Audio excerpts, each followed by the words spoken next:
And it is Monday, and the music is playing, and we are back. Good morning.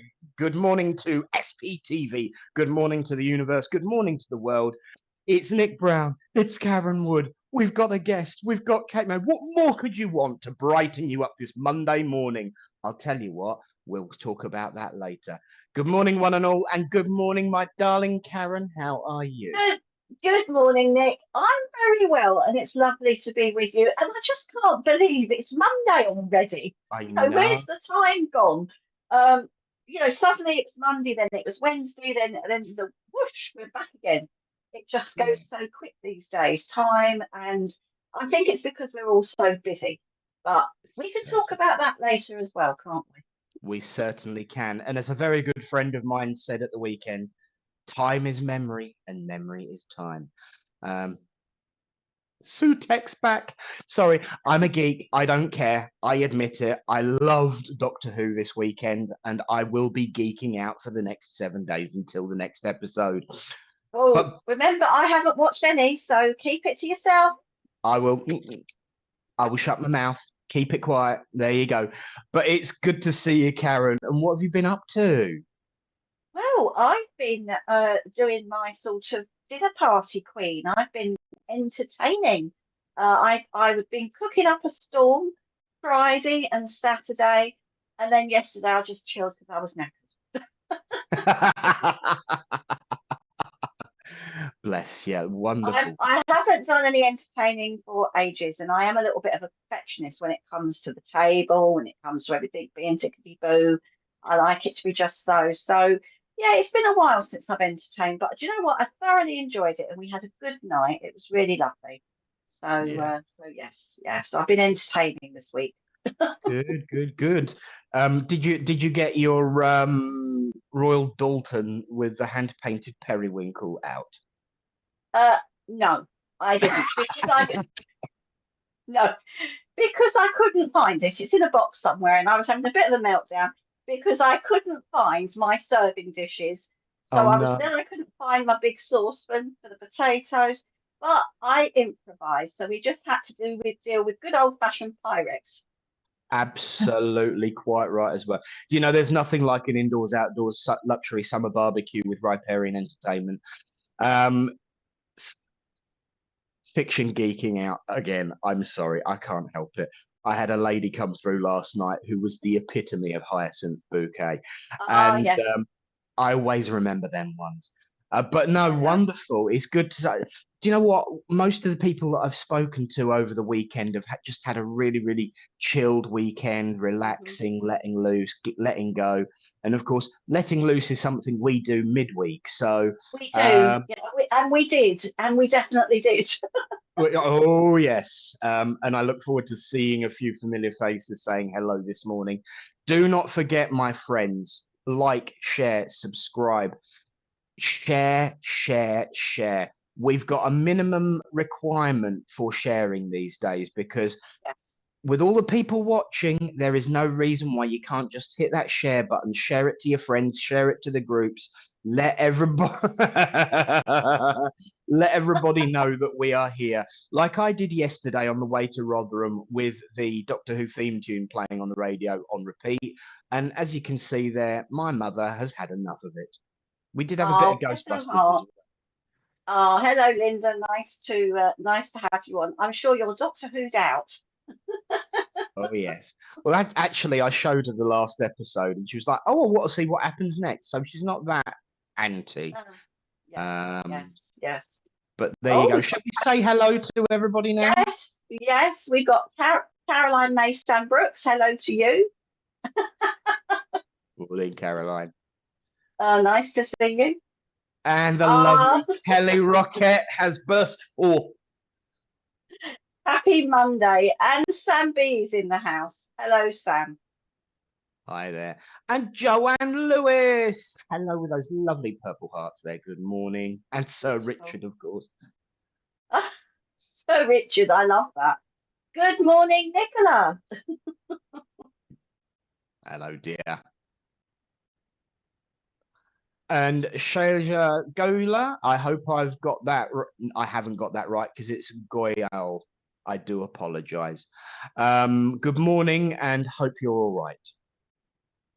Good morning, Victoria Witcher. Nice to see you with us this morning. And Shaz Fairy, who's due with us. The weeks are passing by so quickly, and I know you're due to come on with us so Absolutely. Morning, Shaz. Hello, Chrissy Wheatley. Nice to see you. Good morning. And Anita Purdy, good morning to you. Hello, Helen Mansell. Nice to see you. Hello, hello, hello. And of course, the Duchess of SPTV herself. Good morning, Deb Clark. Good to see you. Morning, Deb. Hello, Claire Rowe. Nice to see you. Love your picture. And the lovely Reverend Eunice Spinks, Deacon to the Bishop Primate of the ISA, no less. Good morning, Eunice Spinks. Morning, Eunice. Excellent. Of course, when I say Deacon to the Bishop Primate, what I mean is my slave who tells me what to do. Hello, Dawn Simpson. Nice to see you. Morning. Oh, dear. I don't know. And Lisa Barlow's in the house. Good morning, Lisa. Good to see you. So yes, good morning to everyone and welcome. And please remember to share.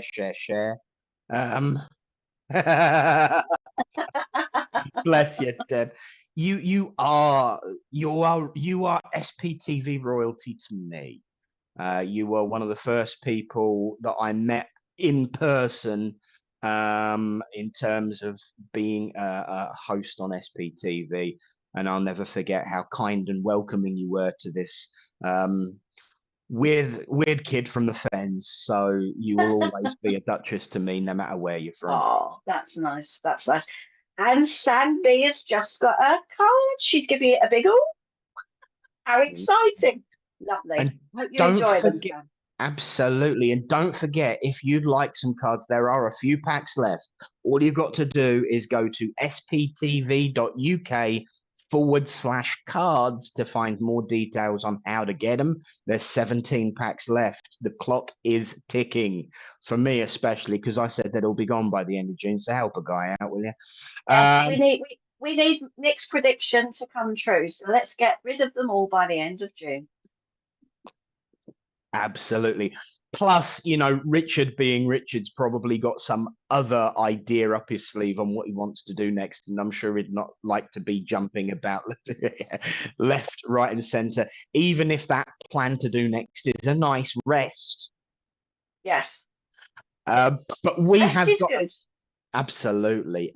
We have got an action-packed show today, have we not, Karen? Yes, we most certainly have. And we've got a wonderful guest. Oh, she's opening the pack now. Bless her.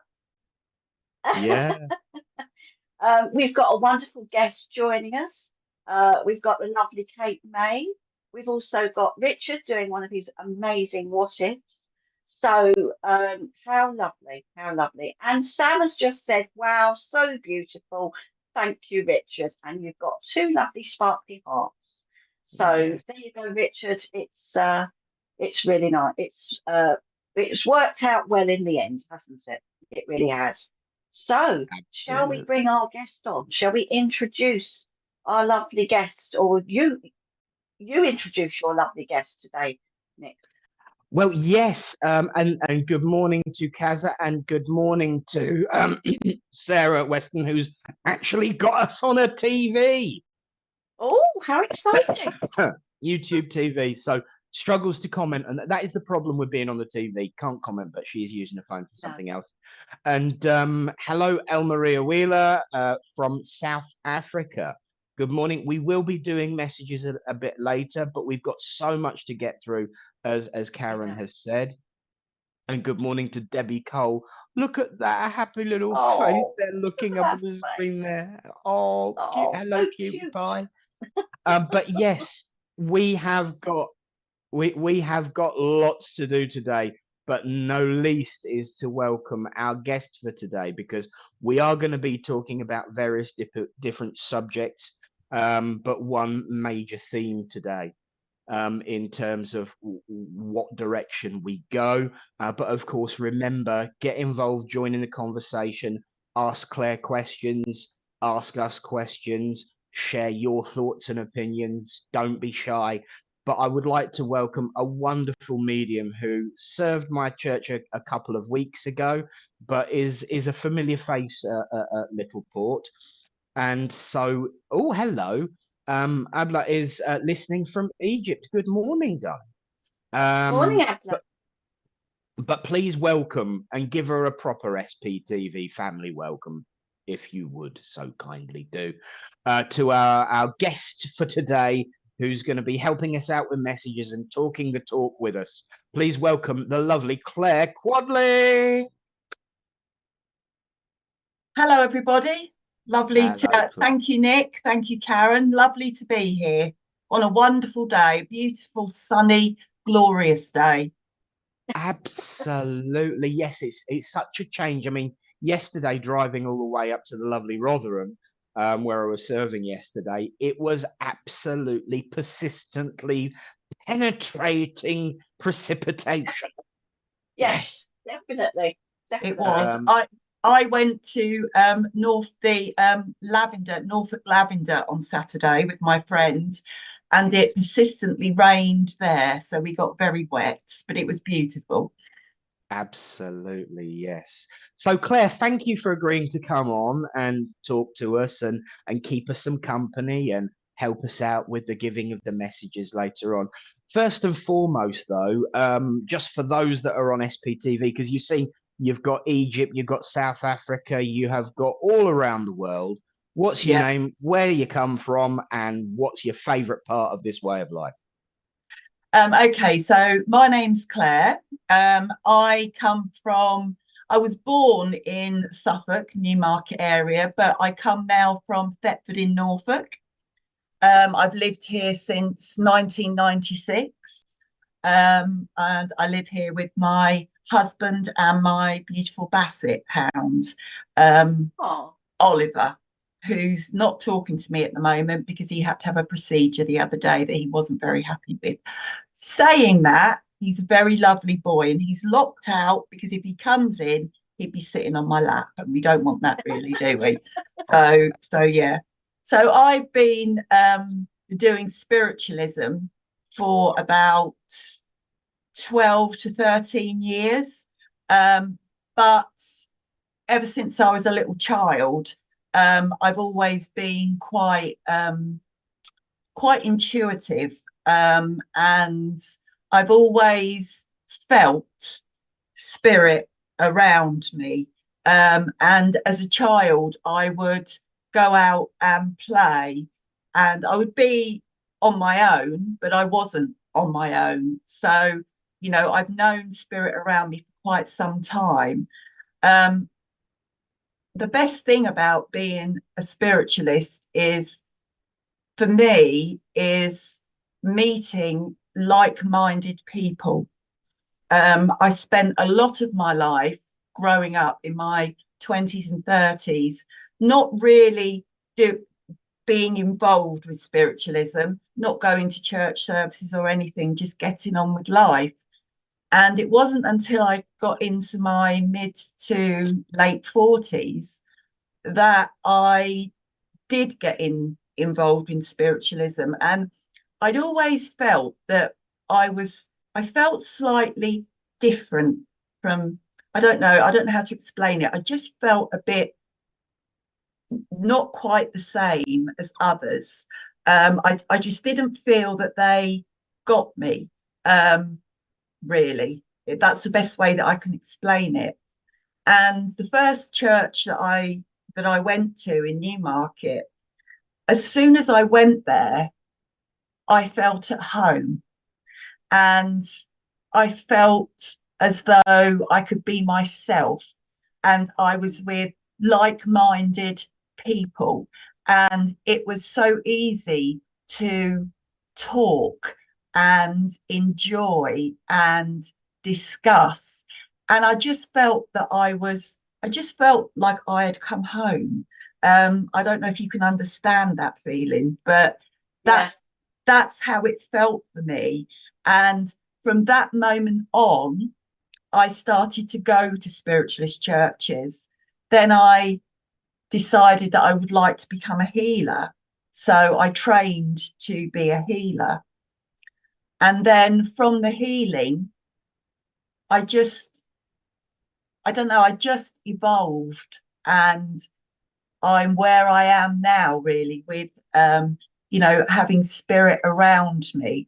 I've always been, and I'm sure Nick and Karen and a lot of you listening will get this, but I've always been very intuitive, and I've always been able to, when I meet someone, I know instantly if I'm going to connect with them, if I'm going to get on with them.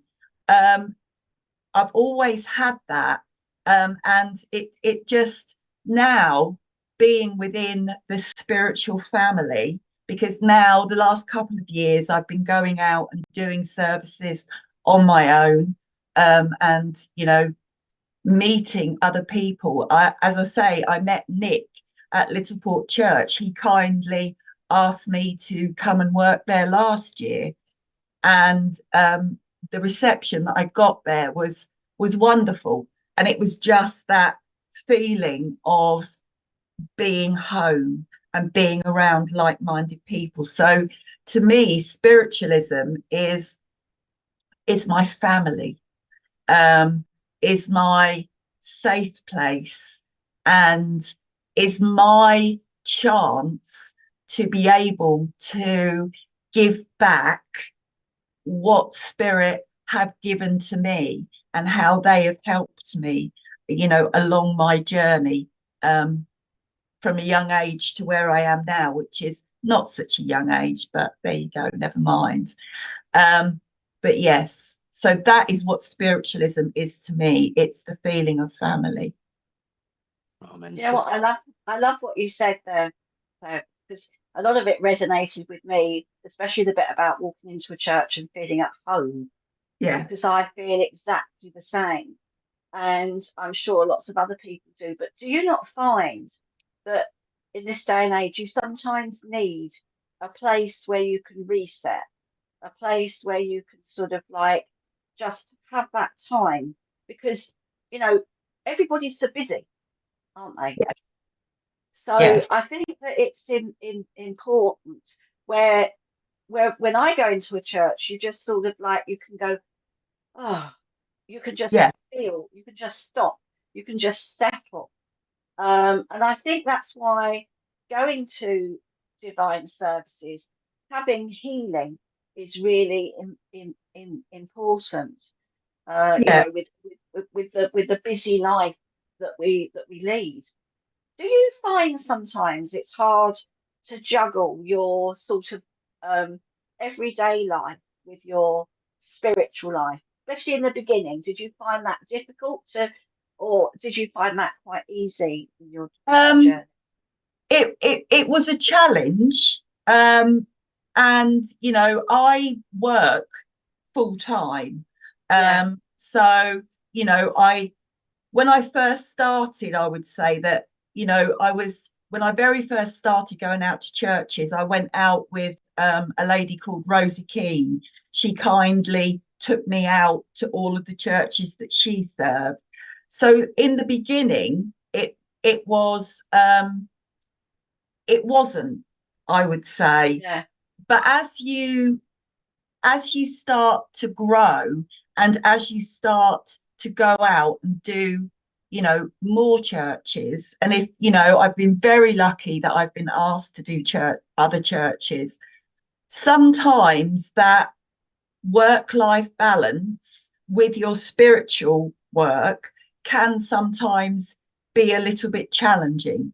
yeah, You have to sort of yeah, you for me, like, the job that I do is quite a stressful job. yeah, So on a day-to-day basis, one day can be a good day, and then another day can be quite stressful because I work for quite a few people. So on those days that I'm then lucky enough to go and serve, whether it be online or whether it be actually physically serving, you know, I have to sort of separate the two. So Yeah, because sometimes they can just gel together, and then to me that, you know, it feels like you're not quite there. So I'm learning now to separate the two. Um, and it seems to work. I would like to do more, but because I work full time, it does. I mean, I'm on holiday at the moment, so that's why I'm lucky enough to come on here today. So yes, I do find it, but I also find doing my spiritualism is, it resets me. So in a yeah, way, it's it's my de-stress. It's yeah, quite a good thing. Um, but yes, it can be at times to juggle yeah, the two, and also to be able to do and to give as much as you want to give. You know, sometimes it's just not possible, unfortunately. But hopefully, in the next few years, that will start to change for me, and I'll start to reduce my hours. So yeah, but I find that this doing the spiritualism is my, yeah, it's my savior in a way. Yes. you know what, you're speaking there, and I'm thinking, my God, you and I have got such similar journeys. It's a bit uncanny, really, Yeah, because I work full time, and plus I was juggling my spiritual work, trying to sort of like put one hat on, take it off, put my other yeah. hat on. So I do know what you're talking about. But do you think? I mean, we've got sort of like a topic today which we're going to be talking about, and I think this leads quite nicely into it. Would you agree, Nick? I Because absolutely do. our topic today is, because it's Men's Mental Health Awareness Week. We thought that we would sort of just touch on that subject because, and I would add here that we are not professionals. We are just having a discussion about how mental health and our experiences within it, because we've all been touched by it to one thing or another, because we must know people that have been through it. A lot of us maybe have felt it, especially during lockdown. I think people became very much more aware of it. We are, thank God, in society becoming more aware of mental health, much more than we were years ago. And because it's like the unseen illness, isn't it? Because you can't see it, and because somebody may look as if they're okay on outwardly, we don't know what's going on in their head, how they're feeling physically. So it is quite a big thing. And Richard sent us a video clip today, and it does really make you think, especially with men.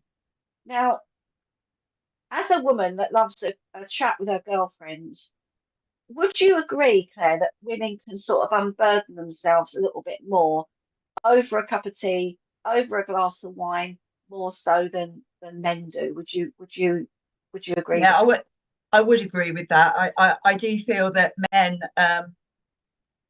find it harder to do that, and I think that's mainly because they've sort of, you know, they're men, so they shouldn't have those feelings, you know, and they don't chat about their feelings because, you know, they, that's something that they don't do. You could say that's something that as women we do more of because we chat with our friends. Yeah. But yeah, it shouldn't be like that. But I agree with you, Karen. Yes, it is like that.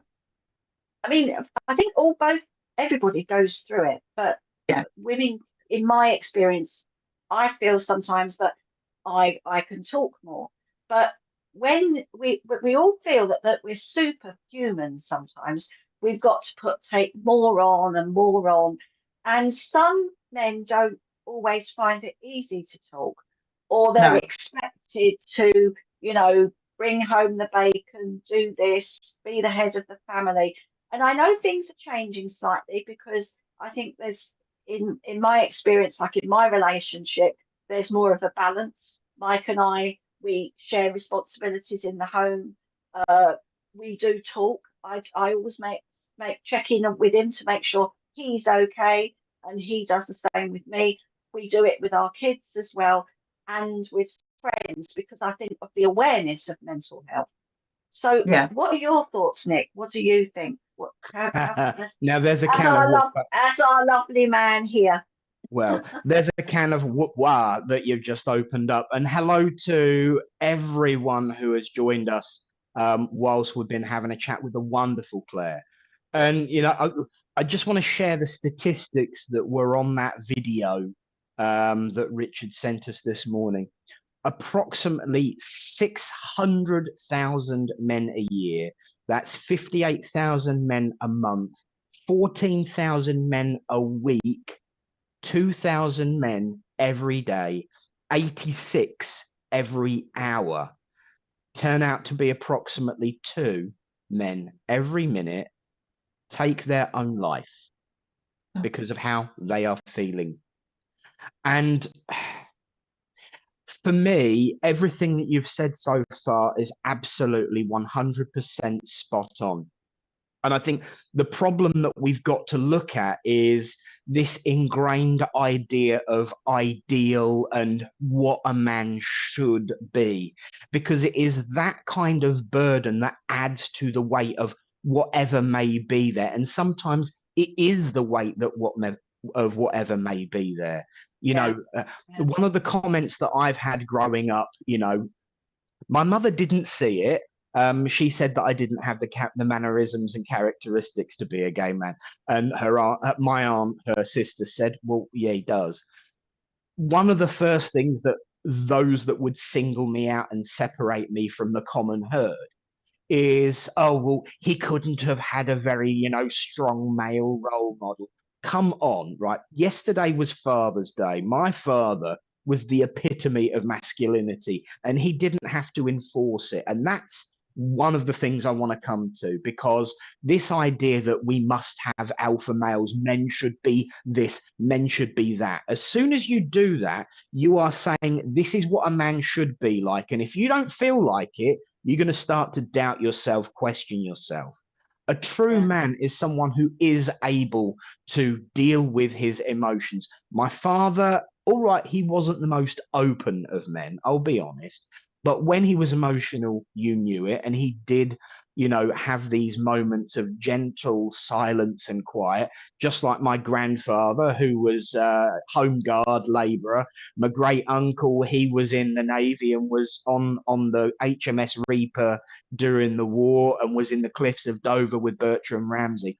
I was surrounded by strong men, but I was also lucky that they were not typical masculine grrr men. They were honest, open, and true to themselves. But there was nothing non-masculine about my upbringing at all. My dad, a copper, ex-boxer, come on. There is so much pressure for people to be a certain thing. You hear these wonderful buzzwords and statements from people who are trying to make a quick buck and a name for themselves by saying a man should be this and a man should be that, and let's talk about masculine values. Let's talk about British values. Come on, I tell you what, challenge me here. Give me a definitive list of what all those things are, because I can guarantee you that every time you ask a different person, it will be a different list. And that is the problem. And because men, exactly what you said, struggle to be a little bit more open about their feelings, because it's man this, not this. Yeah. We have been ingrained through our upbringing and society, to one extent lesser or higher, to withhold how we feel, because it's not the strong thing to do. And yet every time I stand up in a spiritualist church, every time I sit down and listen to a medium, what is the one thing that Spirit tells us? True strength is when you ask for help. Absolutely. Yeah. But definitely. we don't get programmed with that, because a man should be this and a woman should be that, and everything else in between doesn't exist. We are all on a spectrum, people. We are all Yes. one thing and another thing and everything in between. And to force people into boxes puts people in boxes. Very And true. Very I true. will be perfectly honest. In 1990s, it was a very different world back then, as I'm sure those that experienced it will agree. Certainly for someone like myself, where the law prohibited anything educational about my life being taught, I was different. I was the other. I was separate. Just how, Claire, you were talking right at the beginning, and I remember feeling this with spirituality and many other things. I was the odd one out. I was different. Yeah. They didn't get me. Nobody understood me. And Yeah. so I became separated and segregated and pushed to one side and sometimes shoved to one side. And the responses from people in authority is man up and fight back. Pull yourself together. Yeah. That's Pull what yourself Yes. together. Yeah.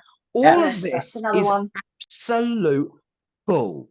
And it Yeah. is absolutely not conducive to people being able to be themselves. I absolutely hate the phrase alpha male because Yes. it's a misnomer.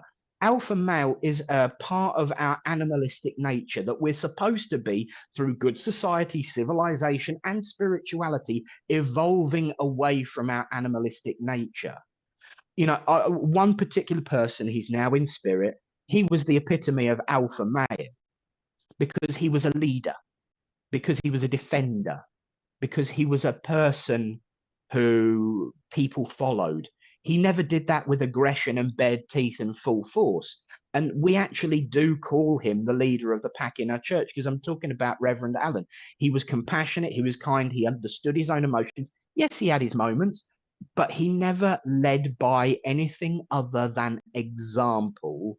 And the example was compassion, kindness, and forgiveness. And yet, you've got people saying, in order to be a man, you've got to be grumpy. In order to be a man, you've got to put people in your place. In order to be a man, you've got to do this. And if you don't feel like you want to do that, you are then being segregated into a subclass. Yeah. And the minute we try and put, I say it again, the minute we try and put people into boxes, they will put themselves in boxes. And in the 1990s, I tried a few times and I've come close over the years. But the one thing that's always pulled me back is my connection to spirit and the truth that in order to be Nick Brown, I be Nick Brown, not what anybody else tells me that I should be because of what grows on my face or what clothes I wear or what dangles between my legs or what runs through my DNA or what people define to be a man or a woman. You go up to Scotland and tell the average traditional Scottish man that wearing a skirt is not masculine. You will find out how masculine they are. You tell people that they have to be this and they have to be that. If you look in different cultures represent the role of masculinity and femininity very, very differently. And so if we were to all look beyond the surface, look beyond what we wear or what roles we are supposed to follow and just follow our hearts and be ourselves, then the world would be a better place. And I tell you this much, the world has improved and the world has grown because we can actually talk about this now, but it's still got ways to go, which reminds me that a white calf was born on the 7th of June, which fulfills a Lakota Indian prophecy, the white calf woman.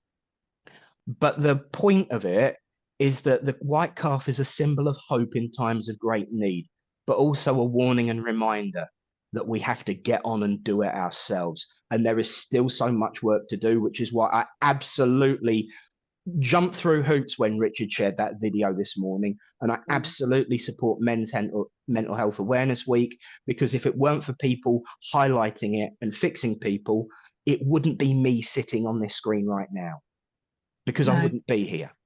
So sermon over. I do apologize, but I've got it off my chest. Cheers. Do you know what, Nick? It's lovely to you're so passionate about your life and what you do, and that comes across in every word that you speak. And we know that you've been through a tough time, and I'm just so pleased that you are sitting there, because our life on SPTV has been enriched by you doing just that. So Yeah. you keep up the good work. And Lisa Bennett has just said we should accept everyone for who they are, what their beliefs are. My son is gay. I'm super proud of him. My dad suffered mental depression. We should support anyone in difficulties. I am a very private person, and I was always told in life to sit, be quiet, etc. Children should be seen and not heard. Mhm. I Yeah. did rebel. I can resonate. I can Yeah. resonate with that. Yeah. And I would just like to say, Nick, that my life has been enriched by meeting you and meeting your congregation and seeing your passion and your passion to do God's work, to do spiritual work, and your selflessness as well, you know, to help other people, you know. So it's a good job you are still here, is all I can say. Absolutely. Absolutely. I think for me, the point is all of these different ways of separating people and putting people down and segregating, which is the core behind every problem when it comes to mental health awareness. And, you know, particularly, I suppose, with men, because of that expectation. Yeah.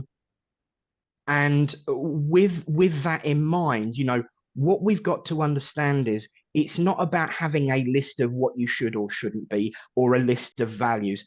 It's leading by example and being. And so, you know, I'm lucky, I'm fortunate, I've got the people around me that I need. I've had people around me that I need in those moments that required it. And I've gone on to build a life that I'm really quite happy with. And I'm one of the lucky ones. But what we have to do is explain to everyone how they enrich our lives, to explain to everyone, no matter what role they play in our lives, that they matter, that it's important. And it's, you know, there's a phrase that I don't particularly like unless it's got an extra line behind it. This whole idea of it's a good idea and it was a start. It's okay to not be okay. This is true. It is okay to not be okay, so long as you don't stay that way. And so long as you seek help to find your way out of not being okay. Because to simply say it's okay to not be okay means you can live your whole life like that. The truth is, you don't have to. You can make a choice. And with people around us explaining to us that it's okay to be you, you've got to be you. You wander around and finally found a group that who could make me be true. And I know I did slip into a song there, but it's a point. The message has been there for 1,000 years, if not more, to be yourself. And so we have to support people to be in a position where they are comfortable in their own skin, or at very least appreciate who they are in their own skin. And you know, the reason I fight like I do is because I know it's possible to get better. Yeah, definitely. Yeah. And also, I just want to add here that you mentioned about help, and there was a message going back about clubs and Andy's Man Club and things like that for men. But also, you know, one of the reasons why Richard started SPTV was to help those with depression and suicidal thoughts.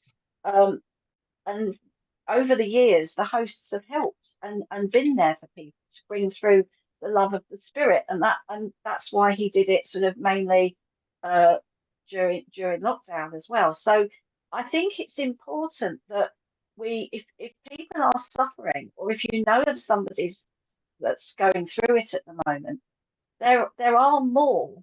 There's more help out there than there used to be. You know, when Nick mentioned about the 90s, I mean, I go back even further than that. When, you know, when it was known about the macho-ness of the men and things like that. So Sarah's just said, don't know if it's nationwide or just local, but we have Andy's Man's Club here, which has been a saviour for men. And I think that a lot of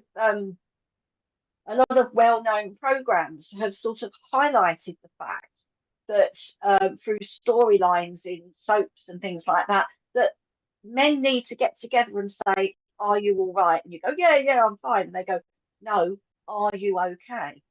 You know, and just sort Yeah. of make sure that friends are okay. And if you haven't heard from anybody for a little while, you know, pick up the phone, send a text, just Yeah. check in to make sure people are all right, especially if you know if they've been, you know, if they've been going through a lot of stuff. It's important, you know, we say that we've got all this communication, social media and everything. Well, let's use it. Yeah, Let's get out there and you know, Definitely.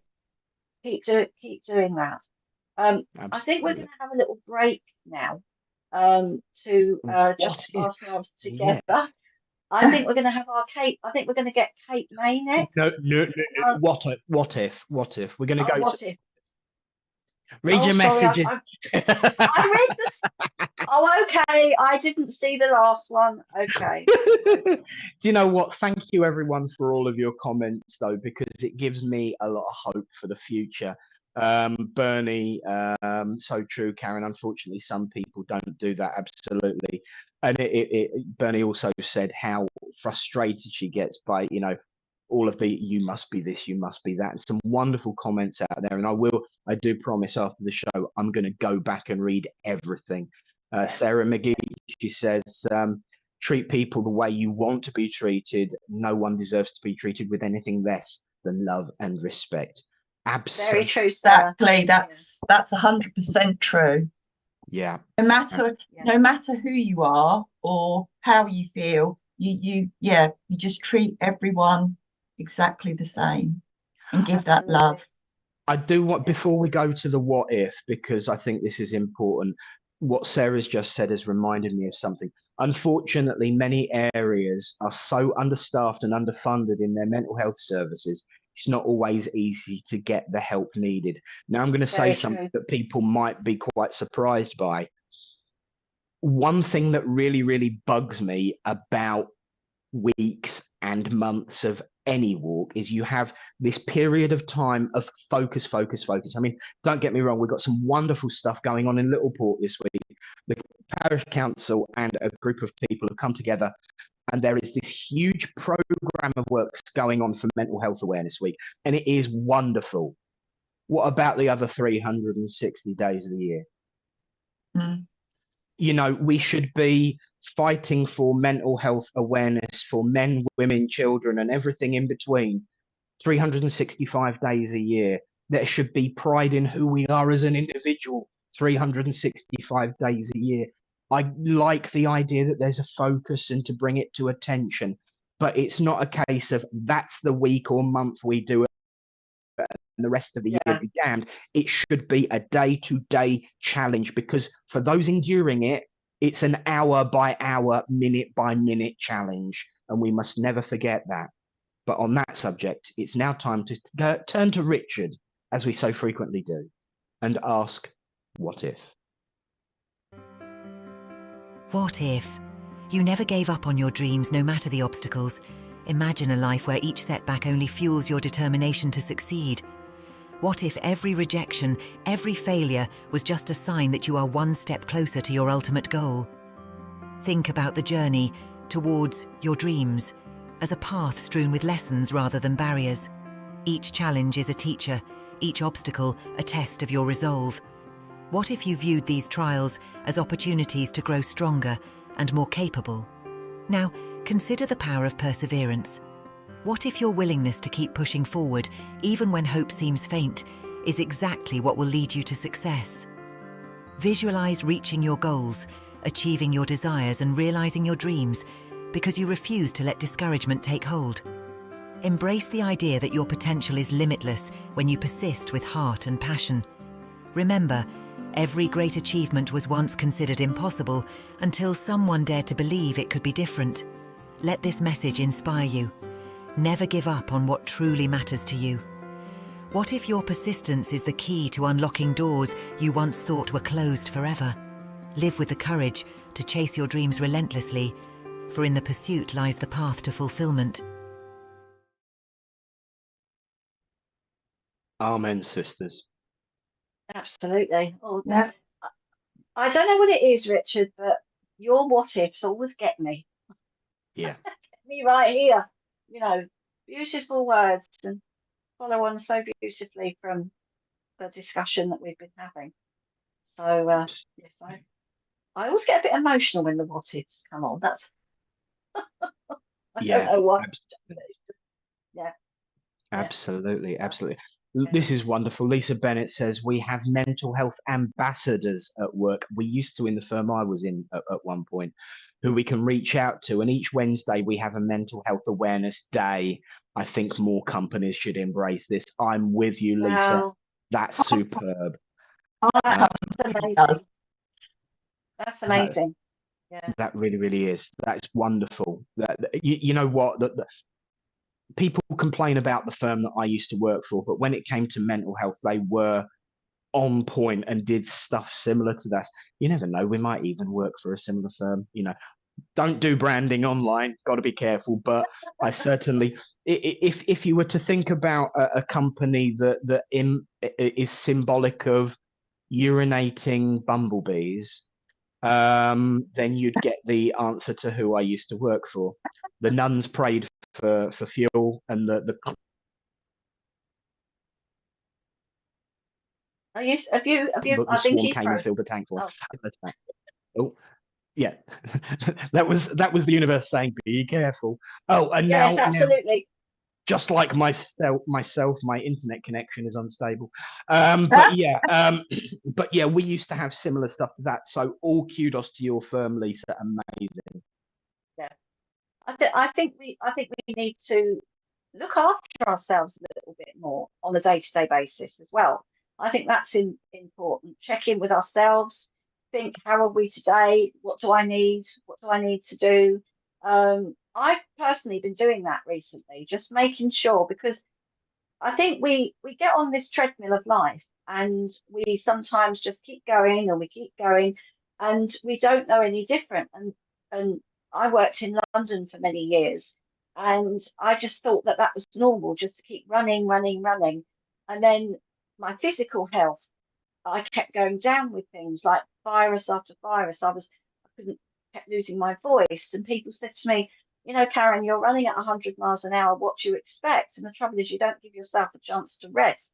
You don't give No. yourself a chance to recuperate.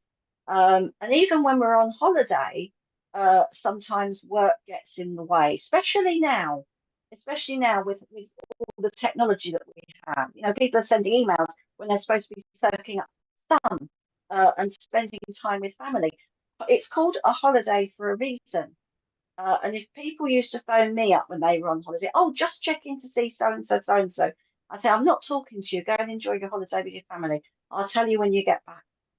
And that's I what I know. used to, yeah. I used to find that if I had a 2 weeks holiday, for the first part of the first week, it was like trying to get down, Yeah, to a level that you yeah, could actually relax and enjoy yourself. yeah, I'm better at it now, but I mean, I understand issues of mental health because I've had issues of mental health during my life. So, it is about taking care of yourself and checking in with yourself.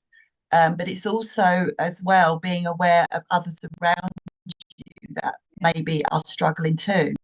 absolutely. Because I do feel that if you have experienced mental health issues, then you can empathize with people. Yeah, Absolutely. you can, you And I can. will remind everybody that while Claire was speaking, I sneezed. And under Jewish tradition, which I much prefer than the Christian one, when someone sneezes while someone's talking, that means God agrees with them. It's Oh, much better Oh, than, good. oh dear, you've got the bubonic plague. So yeah, I completely agree, as well as, Spirit obviously doing by making me sneeze. Um, Absolutely. Carol has just said, Yeah. morning all. I've seen the lows and the highs with mental health. Today may not be a great day, but I know it will pass. A bit of crying and releasing and writing or talking about the problems help. Even at the risk of upsetting family, it's better to ask and know than think and wonder. And it's cruel not to know the truth, I believe. ladies, if I may ask, if you are in a position, and I personally already know the answer to this because it helped me loads. If you are in a position where you don't feel that you can talk to anybody and that you don't feel that you can reach it out to people, do you find writing down how you are feeling helps for yourself? I do. Yeah, I do in the fact that if I can, because I feel that sometimes when you're feeling low, sometimes it's very difficult to be able to even get out what you want to say, to express how you are feeling. I find that, or I found that very difficult at times in my life when I was low, even though there were people that could have listened. I didn't really know what to say. So to write it down and to be able to go back to it helped me. I have to say. I don't know about you, Karen, but it did help me. It's an interesting question for me, because I'm going to say no. It's a hard one for me, because I am the quintessential bottler upper. That's my natural way. I don't tell people when I'm not right, and I don't write it down. I sit with it myself, which is probably not a good thing to do. But back in 2018, I went on a course, which was a spiritualist course, but it was a course that changed my life, because it was a course where we looked at the different archetypes, the, the, the all the different parts of us, and we had to write things down, and it forced me to write things down, because when I wrote things down, it made me look at them and it made me face them, and that's sometimes hard for me to face things. And I've always, because in my family, without going into too much detail, we always sort of put on a brave face, put on a brave face. That's what you do. You swallow it. You just. So Yeah. I'm like the Coke bottle, where it gets full, it fizzes, and then it explodes. And that's always what I've done. I'm learning now through experience not to do that. So I find, if I'm feeling a little bit iffy, I will sit and I will meditate and I will talk to spirit. Sometimes I write things down, but in the past I never have. And I know that, I've listened to lots of people talking about journaling, getting it all written down. But I find that I sit and I sit in my own power, and it's like I have a conversation with myself or with spirit, and that's helped me over. That's my coping mechanism. I pray. I have my own prayer, which I suppose in a way is sort of like writing it down. But it is hard for me to write things down like that. I always struggle with it. I don't know why, but I think it's maybe from my upbringing, possibly. I don't know. But it is a hard one. It is. I mean, for me, I always used to have a saying at work that used to drive people potty, but it always came in handy: vocalize to rationalize. In order to figure out your thoughts, you've got to understand them, to have an outlet for them. So whether it's writing, speaking, praying, meditating, I personally think it should be a combination of all of the above. But certainly I did resonate quite strongly with what Claire said. Sometimes you don't even know what you want to say. You don't know how to say it. So if you've got this private, but that's the most important thing, it has to be to a level private to begin with, a private way of stringing together your thoughts. Like someone mentioned in the comments a minute ago, just get out in the fresh air, see the world for what it is, and get your thoughts in line so you can share them some way. Yes, it is essential. Eunice says building trust with someone and be ready to listen with kindness has worked for me on many occasions. This is the one thing that I think is really, really a massive important one for me. The best people that have helped me, as much as I joked about my first ever psychologist, he did help me. I joke about him now, but he did the trick that many people forget. When it comes to helping someone who is in darkness and in despair, advice is at the bottom of the list that we want. We just want someone to shut up and listen and give us the opportunity to air our feelings without judgment, but with kindness. And so, absolutely, that word listen. Sometimes, and Karen, what you were saying about how you work things out is a testament to this. Sometimes you can actually figure out the problem, figure out the solution, and realize that you've always had that solution and that answer in your own head, but you don't know it until you've strung your thoughts together and got it out in the open. And so having someone who will just shut up and listen and let you vent is sometimes all it takes. You know, there will be practical things that maybe advice is required on, or, you know, why don't you go and see this person because they specialize in that? But someone who will just not judge, who'll be kind and just listen to what it is that you got to say. One of the things that really, really bothers me is in this way of life, there are people out there who get criticized for being very talkative. And I know I can be one of them. That's for a different reason now. But it used to be that. The reason people talk a lot when they get the opportunity is because nobody listens to them in their life.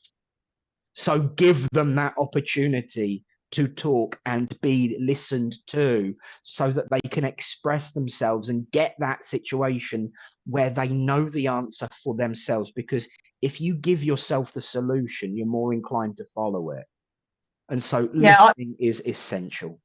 Yeah, I agree with that, but and sometimes that can be hard. I mean, not without going into too much detail, my upbringing was very much of the, you know, children should be seen and not heard, and it was, you would have to be, you were always in the background and you were never allowed to be who you were. You were who you were expected to be, if that makes sense. And when that happens, that then makes you turn internally to yourself, and therein to find it difficult to actually be able to express yourself. And as I'll go back to what I said when I first started doing my spiritualism, it was coming into the church and being able to express myself for the first time in 40 years. I think I was 40 the first church I went into, you know, and so yeah, that it is, you've got to be able to get that out and to be able to say what you want to say. But sometimes it is so difficult to do that, and you have to try and, I mean, I have had, like you, Nick, I have seen psychologists over the years, and I had therapy with a really, really wonderful lady called Tracy, and she helped me to learn how to actually express how I was actually feeling. And now I'm a bit of a chatterbox myself. I don't shut up half the time. But yeah, it can be hard, but it's something that we should need to do, if that makes sense. Yeah, absolutely, yeah. Absolutely. I understand what you're saying, Claire, because in our family, I mean, I want to say that, you know, I came from a really loving family, but in our family, we went through some ups and downs, and I was always told, we don't talk about that, or you don't tell anybody that. So that stayed with me. We don't talk about our private life. We don't talk about this. It's something that we just don't talk about. And even my son said to me, "Mum, why have you never told me some of this stuff?" I said, "Well, because why do we have all these secrets in our family? And I'm saying, I don't know. It was just how it was. So I, by the age of 7, I was sort of like walking around with all these things. Can't talk about that. Can't talk about that. It's a secret. I'm not allowed, So I felt that I couldn't really open my mouth or express myself at all. And this sort of stemmed on into adults. So I've always stood back, smiled, not said anything, because that's the way it's been inbred in me, I suppose. But now I think, like you, Claire, when I went into the spiritualist church and then did my training as a medium and stood up on the platform, now you can't shut me up. Yeah, quite right. And it's quite when you stand up, when I think to what I was like 20 years ago and to where I am now, to stand up in front of people and demonstrate your mediumship is no mean feat. It can be quite nerve-wracking, but it just goes to show, with spirit behind you, as they are when you're working, as they are with you every day, anything can actually be achieved. And that is one of the fundamentals of being a spiritualist and being surrounded by like-minded people. Absolutely. Because don't you think when you're around like-minded people, whether you realize it or not, you actually start to understand yourself a little bit better? Exactly. Oh, definitely. I personally, I've got to say, not only did your journey reflect Karen, it's one of the reasons why me and Karen get on so well, is because it reflects my journey too. And, growing up in the 90s, when there was a certain section that meant that we weren't allowed to talk about certain things in schools, I will never forget that I was in the school playground surrounded by a group of people, and I was pushed onto the floor, and whoever was behind me at the time took it in turns to kick me back onto the floor. Now, I'm grateful for the help from the school headmaster who stopped it from happening, but his response afterwards nearly destroyed me for my entire life, because he said, but of course, if you didn't say strange things and behaved a little bit differently, these sorts of things wouldn't happen. Exactly. So again, it's the get in your box. Don't be a good boy, conform, do as you're told, be what everyone expects you to be. But then as soon as I walked into a spiritualist church, I finally found a group of people who gave us stuff about who I was and wanted to know more. And that's the journey that we all have to take. Find people who give a damn about you. Now, there's one person that I do give a damn about, who is a beautiful exponent of this way of life. And we're about to have our next break. But we're also going to leave you all with a wonderful, our external outside broadcast co-host, the wonderful Kate May, who's going to share her beautiful tarot scope with us all. So we'll be back in a few minutes after this. Thank you all for your comments. And like I said, afterwards, I will be reading all. But me, Claire, Karen and Richard are all going to go out for a quick snifter behind the bike sheds. While you all get up to date with what's in this week's tarot scope. So, Karen, what time is it? It is 11:35 and it's Roller Richard time. See you this week. Bye.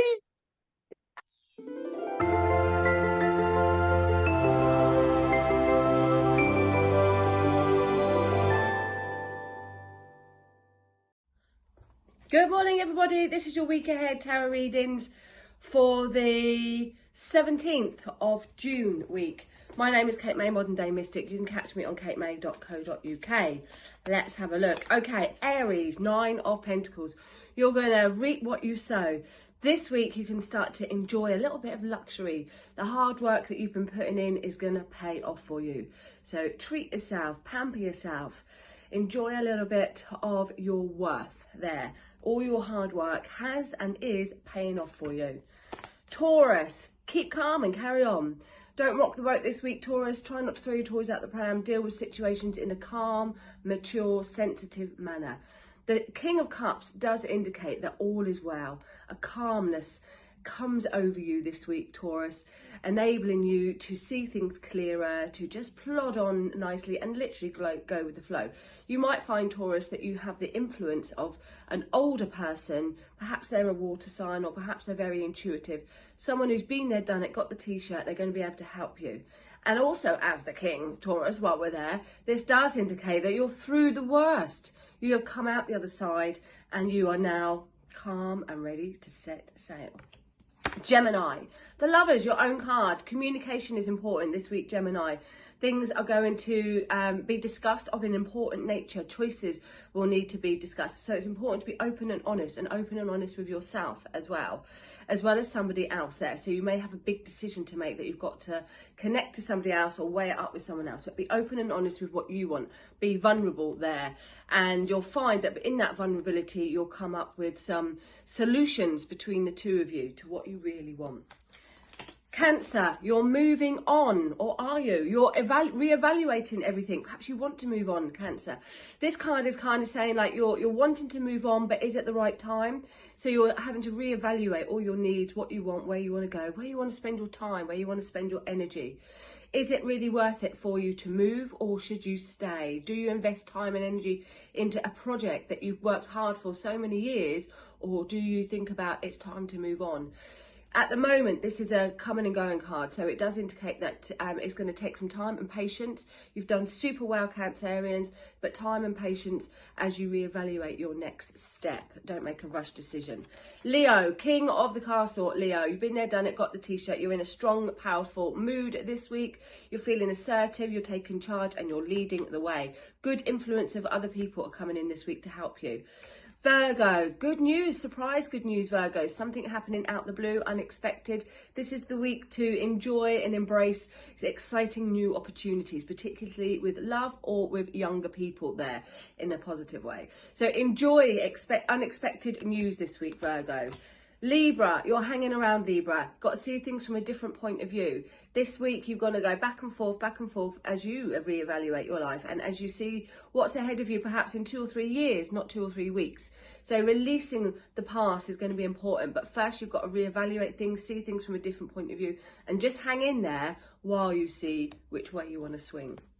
Scorpio, all is not as it seems. Trust your influence. Trust your intuition this week. I don't know where that come from, Scorpio. Trust your intuition. Something around you is not quite as clear as it seems. Perhaps someone around you is making you feel a little bit prickly for one reason or another. There's a reason that you just feel a little bit on edge this week. All is not as it seems. However, difficult times will pass. Challenging times will pass with the moon, just like the moon's phases. Sagittarius, you're leaving things behind that no longer serve you. You're moving into a new direction. Something that has not been right for you for a little while. This is the week to go forward. Capricorn, endings, changes. You're finalising things. Things are coming to a full circle. But what is it that needs to end? Ask yourself, what do you need to finish? What do you need to end? What do you need to finalise before you can open that magical new door? Big changes this week. Capricorn. Aquarius, let a woman lead the way. Aquarius, could be you. Are you somebody who is very deep, very emotional, been there, done it, got the t-shirt, but also very sensitive? If it is, this is you. Somebody around you otherwise will influence a good week, help you move forward, help you take your ideas to the next stage.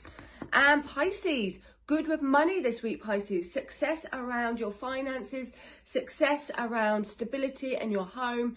This is the week that you can start to feel more in control. Declutter, get organised at home. Look at the things you don't want in your life to attract the things that you do want in your life. Be practical, Pisces. You can make some great money opportunities this week.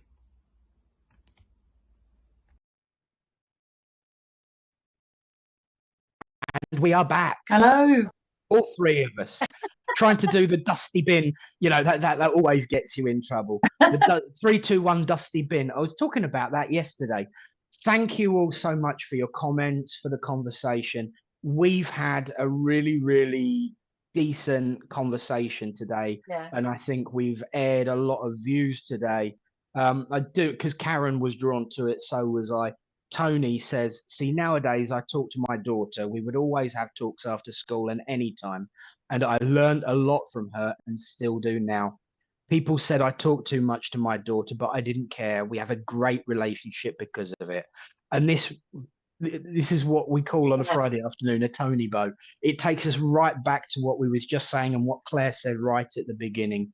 A good relationship, a good communication is always the answer to anything that ails you. Because if you have that trust, if you have that confidence, and if you have that connection, then there is nothing you cannot achieve. It's just being able to believe that, which is what a good relationship does. So be open to other people's views, be open to other people's ideas, but never surrender or sacrifice yourself. You are exactly who you are and who you are meant to be. And me, I'm bonkers. So we are going to have an uplifting hour of connection, communication, and mediumship. We are going to be naughty, we are going to be silly, and we're going to raise the vibrations in not just this room, and in Claire's room, and in Karen's room, and not just in Richard's big data bank studio of power, where he's got wires flying everywhere. It's in your houses and in your. He's very tidy. He's got his TARDIS. He's got a TARDIS. Yes,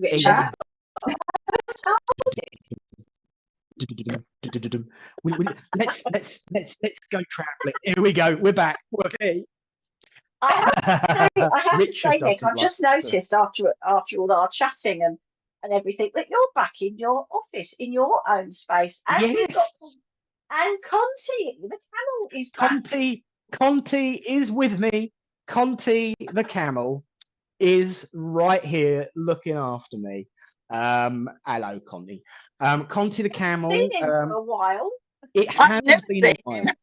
Yeah. So Conti, the camel, is my mascot, and he is part of the show. He's part of the show, but I've got to find a way of getting it so that he's kind of like poking above my head. So there is still some decoration to do. I've got my old sword to get back up, rearrange and tidy.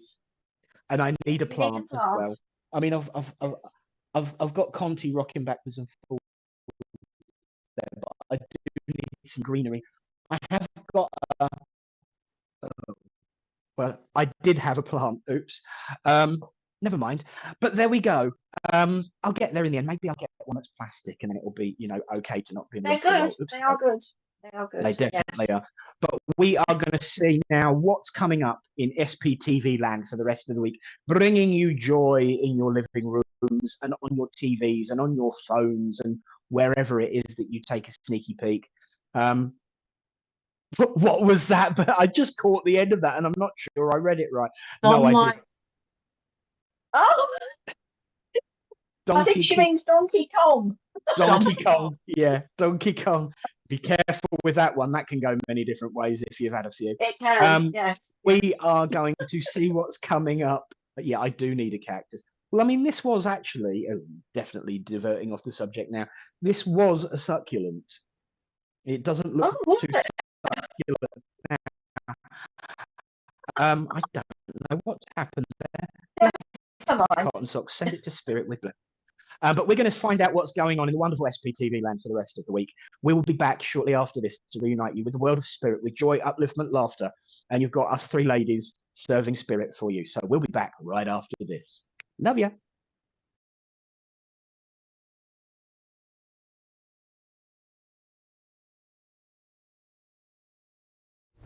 Help Spiritual Psychics TV grow our TikTok channel.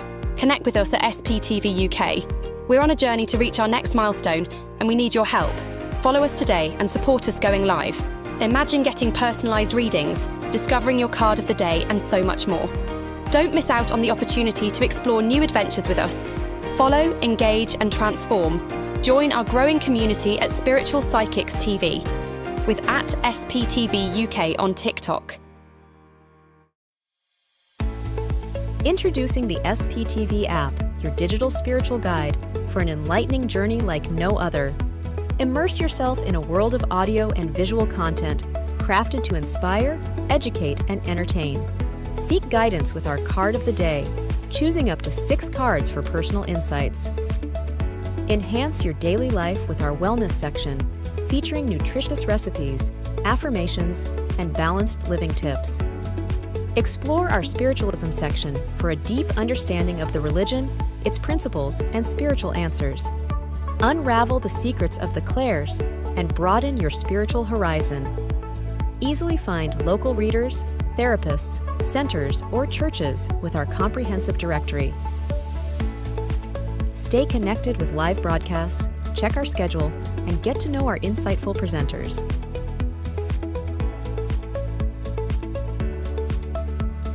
Delve into the meanings of angel numbers, crystals, and a comprehensive list of divination meanings. All of this and more, available for free on the SPTV app. Download now at sptv.uk/app and start your journey with your digital spiritual guide.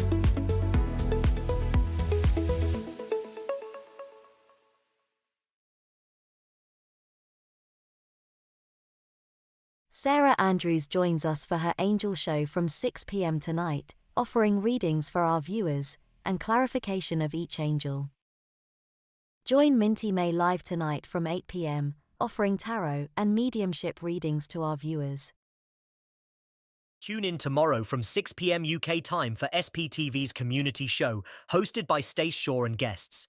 Join in for engaging topics, readings, workshops, latest gossip and more, all designed for viewer participation. Are you looking for some spiritual love or relationship guidance? If so, then join Jennifer Rose tomorrow from 8 p.m.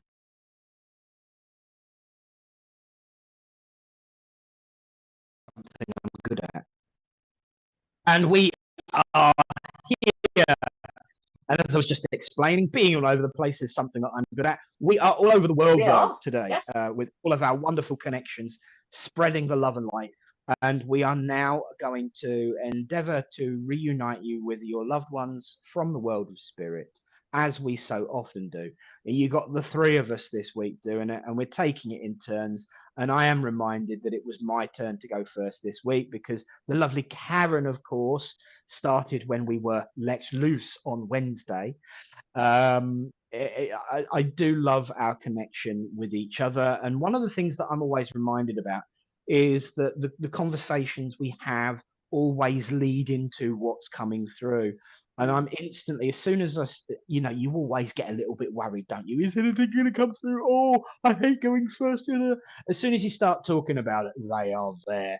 And there is this gentleman aptly stepping forward and saying, well, of course I'm here. I was described as a fool. Of course I'm here, you fool. As if this gentleman was very, very forthright. He's someone who knew who he was. He's also someone who saw things very bluntly and to the point. Because, of course I'm here. I'm waiting. I've been waiting. Get on with it.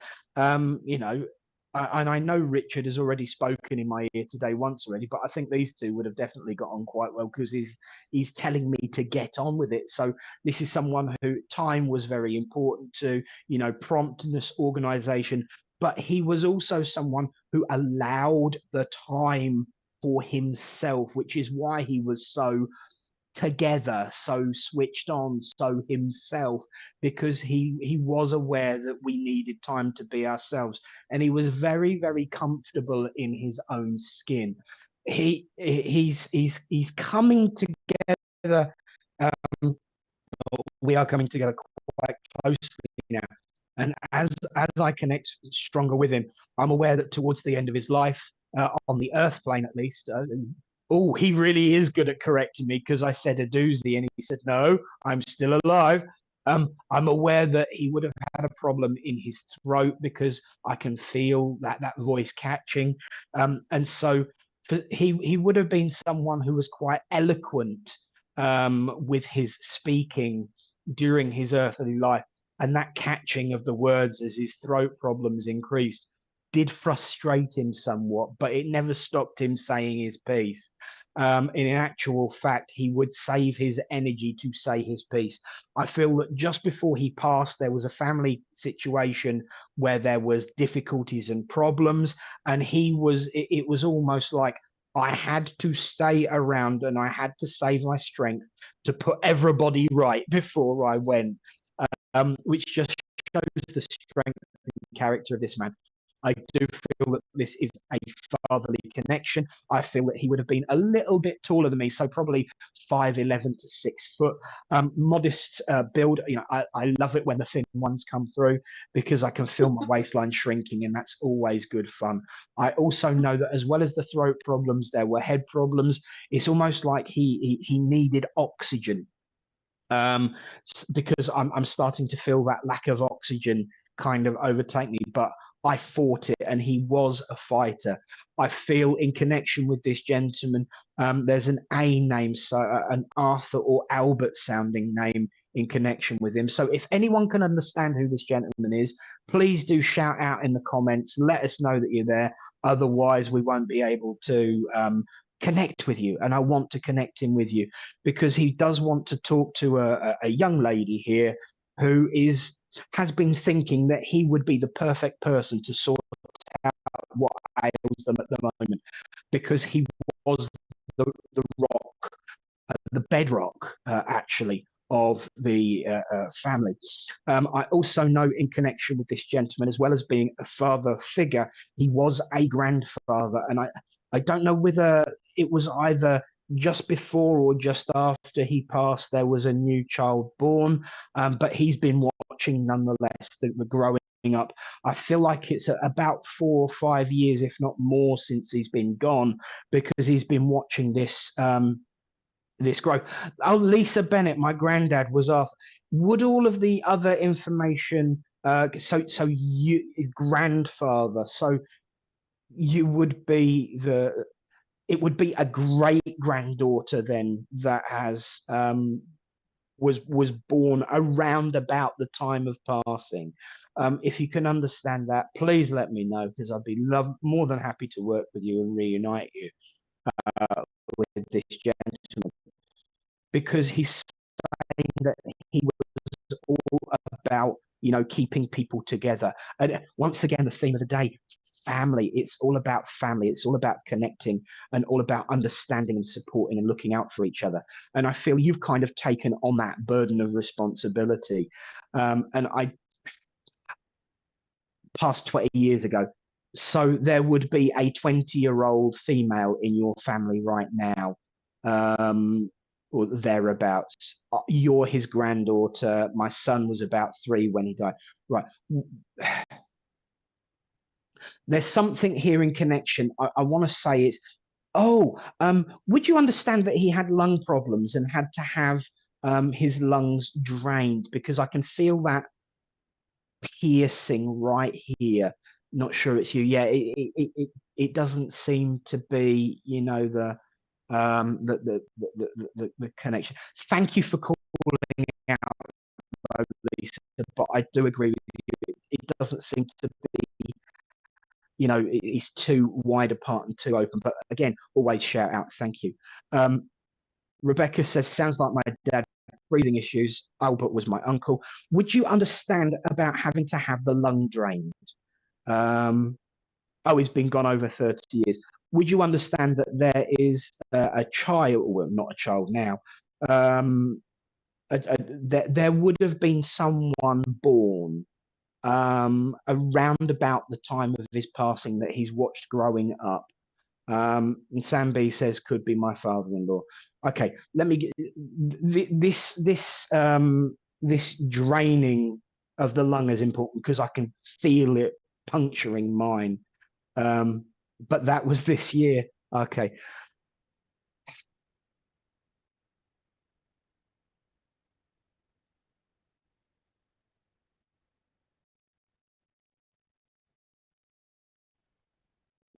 What is that? Okay. There is a connection to purple flowers, look a bit like daisies, could even be Michaelmas daisies. The reason I know them is because of my granddad. He grew them like mad. But there's a connection to Michaelmas daisies or purple looking daisy type flowers that would connect this gentleman. Whoever this gentleman, because I'm not feeling certain who I'm with. I need to make that connection proper. There's Right. The message is the reason I got this down. So if you can understand this, whoever it is that's listening, this plant is the reason that he came to me first, because he's saying, you know what, it's just a plant. There's been so much upset and so much worry about things failing and withering that sometimes you've just got to move forward rather than living in the past. I could sit here and worry about the fact that I forgot about this plant, that I didn't do enough for it. But you know what? I will learn from it. And this is what he's saying to whoever it is that he wants to speak to. You've got to learn from what's happened, not be burdened and carry it with you all the time.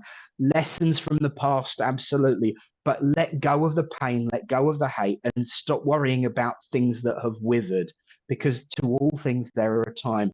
What you've got to do is remember that you are the person, again, same as what we was talking about earlier. You are the person you are the person you are meant to be, and stop worrying about things that have failed in the past, because history doesn't always repeat itself.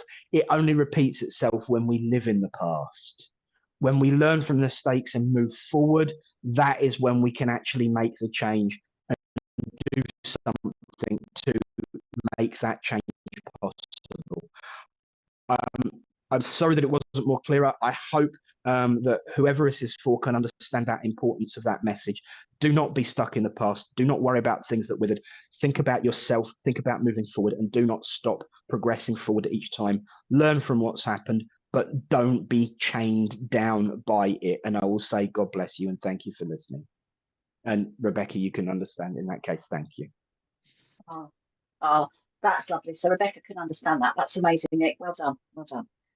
I have a lady that draws close to me now, and I know that it's quite interesting that we've been talking about sort of mental health and things like that, but I just feel that this lady would have played around with her hands. She would have done this sort of thing with her hands, and I feel that there was an anxiousness to her. And I also feel that she didn't go outside. I feel there was like she had some form of agoraphobia, because I've got her standing at the front doorstep, sort of saying, well, can I go? Can I go? And I feel that she wasn't understood, and this is why she's come forward. She wasn't understood with this illness, and people kept telling her to sort of like pull herself together, and why can't she go out? So I do feel that she's mum, and I also feel that she just wants to step forward to speak to somebody here that is going through a little bit of an anxious time at the moment, and that needs a little bit of support. So if anybody can understand this so far, if you can let me know. I also feel that whoever I'm with would have had her engagement ring. So I feel that you must have the engagement ring that belonged to her, and I do feel that diamonds are in this ring. And I also feel that this lady would have had, I can feel her heart going like crazy. So there would have, it's either because of the anxiety, or she did suffer with heart problems. I don't feel that she was like this all of her life, although she was quite a worrier. She's saying, I did worry about things, and she felt a little bit misunderstood. So if this makes sense to anybody, please let me know. She's taking me to January for an anniversary, and I want the end of January here for her. Again, I'm not sure of the relationship, but I do feel that she did like to talk to people more on a one-to-one basis than in a group. So does this make sense to anybody at the moment? If it does, please let me know. Do we have anybody yet, Richard, or not? Not quite. Okay.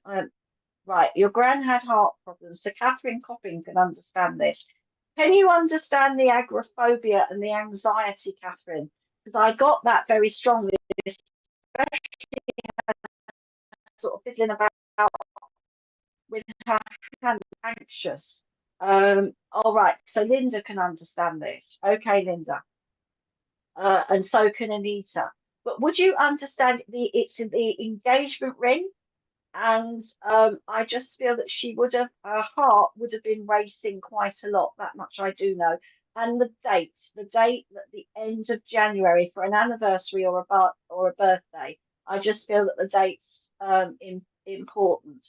Okay, and heart is right. Okay, I don't think I'm with you, Rebecca. I just sort of feel either drawn to Anita or to Linda. So, and Catherine, you can understand this. Okay, I'll just get her to give some more detailed information so that we can sort out who I'm with. Now, would you understand, whoever I'm with, you would have helped this lady. You would have listened to her. You would have noticed that something wasn't right with her. And I feel that you would have been there for her. So if the people that can accept this can let me know, then that's who I'm. If you can understand that you were there for her, because she wants to say thank you, but she also now wants to be there for you. So if you can understand where you listened to this lady, you were there for her because she wants to say thank you. Right, Linda, I'm going to work with you. I know that you're Nick's mum, but I'm just going to work with you because I did feel quite drawn to you, Linda. Right, okay, and I just feel that she wants to say thank you, and she's actually saying she wants you to take your own advice because she's very drawn to you at the moment, and she wants to take your own.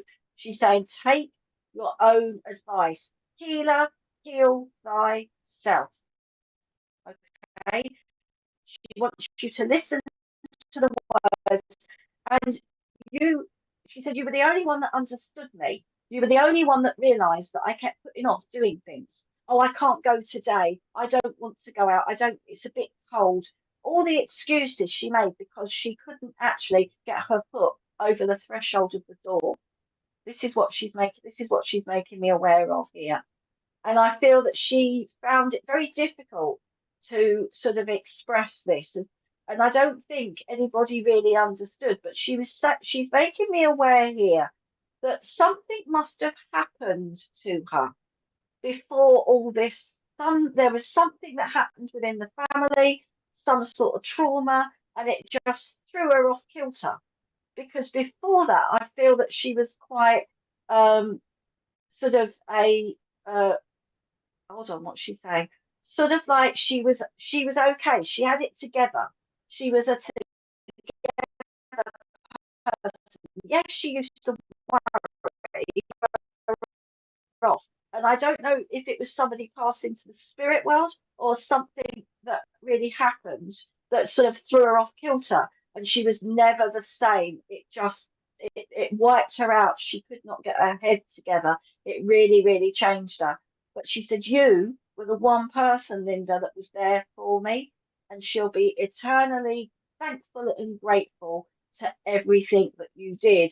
And I also feel in a way that you actually helped not cover it up, but just be there for her and understand that things were difficult for her. So I feel that you helped her over these situations because she couldn't always express herself. She couldn't always express how she felt. And she said, but you did. You expressed it for me on my behalf. And she loves you to bits. She really does. So take her love and thank you for working. Okay, let me see who I've got with me at the moment. So I have got a lady with me, and I feel that this lady is grandmother. This lady, she's not overtly tall. She's probably about 5'3", maybe at best 5'4". She's medium build, I would say, and she's a very feisty lady. She's got a really strong laugh about her, and I feel that this lady was someone who would say exactly what she thought. You know, she would never not tell the truth, if I can say it like that. She was really someone who would say it as it was. She seemed to be quite harsh at times, but she was a lady that gave a lot of, she had a lot of love to give. She was just completely honest with her feelings. Hi, Sherry, say your mum. I feel that this lady, she would have passed to the spirit world with a heart condition, whether it was a heart attack or whether it was a stroke, I'm not quite sure, but I'm feeling quite breathless with her. And I know that she would have found it quite difficult to catch her breath. The way she's presenting herself to me, the way she's showing me is she's certainly a no-nonsense lady. She wasn't a lady for wearing lots and lots of makeup. I feel she was quite a practical lady. And she's presenting herself to me what I would call her day workwear, really, where she's dressed in a skirt, shirt, but she's, one of her distinctive items that she wears is like a pin that would have been one of those wrap around pinnies, and I do feel she would have worn that on a daily basis. I also feel with her as well that at times, and this is quite important because she keeps going to it, that at times she may well have worn a hairnet. I don't know if anybody can understand that as well. And I feel again, oh, have I? Right. Okay. I feel with her that this was quite a daily thing for her. You know, she was, how can I describe it? She was a really hard working lady. And I feel that, oh, hello, Helen, your nan had breathing problems. No makeup, my nan wore a pinny. Yeah, she wore this hairnet as well. So if anybody can take that hairnet, that she just keeps making me aware of that. That she would have worn that at some time. No makeup, wore a pinny. Oh, right, okay. Can you understand that, Richard? Can you understand the hair? Can you understand the hairnet? Yeah, because I do feel that I'm being drawn towards you, to be honest. So can I work with you, and please everybody else listen as well. So as I said about this lady, she was very hardworking. She was very she knew her own mind, and she would say exactly what she thought. But also with that, and with her being the way that she was also very honest.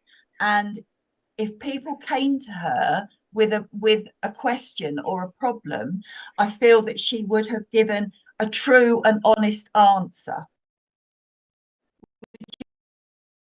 You understand that? Yeah. But at times she felt that people may have felt that she could be a bit sharp. It was always done with the best intention as well, is what I feel. Now I'm getting the names. Anita, I'm getting the name Mary, and I'm getting the name June. If you can take any of those names at all. I can take Mary and June, but I can't take Anita. All right, lovely. And can you also take as a date, can you take the beginning of July, the first week in July, for an anniversary or a passing? And I feel that it would have been around towards the end of that week. I'm just grabbing my phone. He's just grabbing his phone. Oh dear, he's just having to grab his phone. It's all the dates and birthdays and anniversaries are all on there, so bear with me. Right, okay. I just feel it's July, and it's around the first week. Just get a feeling. No, but there is something going on which I can tell you afterwards. Right. Okay. Well, yeah. that's what they've given me. Right. Okay. Okay. That could be something else, but thank you. Right. I also just want to say about her as well. Would you understand with her that her home was her castle? That is correct. I don't feel that, it wasn't Buckingham Palace, but to her, it was everything that she had worked for. because I do feel with her that she would have had to have worked, and she would have had to have worked hard. I do feel with her growing up that it may not have been, how can I put it, plain sailing all of the time. And I feel that she would have had to have grown up quite quickly, and she would have had to have a strong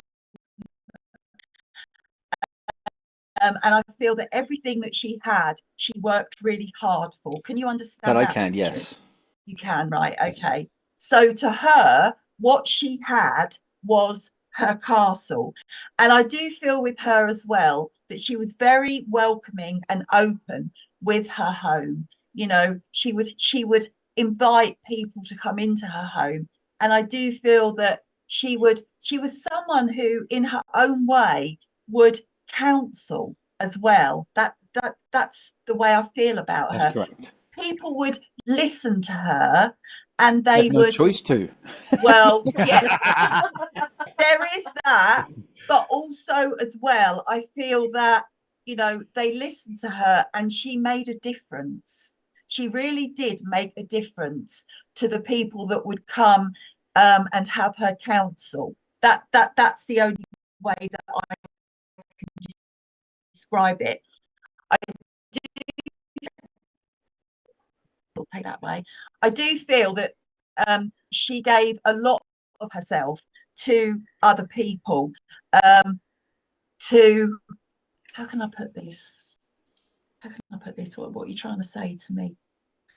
She just wanted people to see the best in themselves and be the best that they could be, because she was, what you see is what you get. That was who she was. And she was not ashamed of that. She was proud of that. Would you understand that, Richard? I would. You would, right? Okay. And so, okay, so she's telling me to get to the point. I don't know if she was like that. She would have been. Right, I okay. don't know where he gets it from. So I feel, Richard, that you is straight to the point, someone who will speak their own mind, someone who has, but you also have that kindness within you, and everything that you do is, you hope to help others, and to give your bit to the world. That's what she said. She's saying to me that you know, you are a very special person, and what you have to give to people, sometimes you don't realize the impact that you have on people.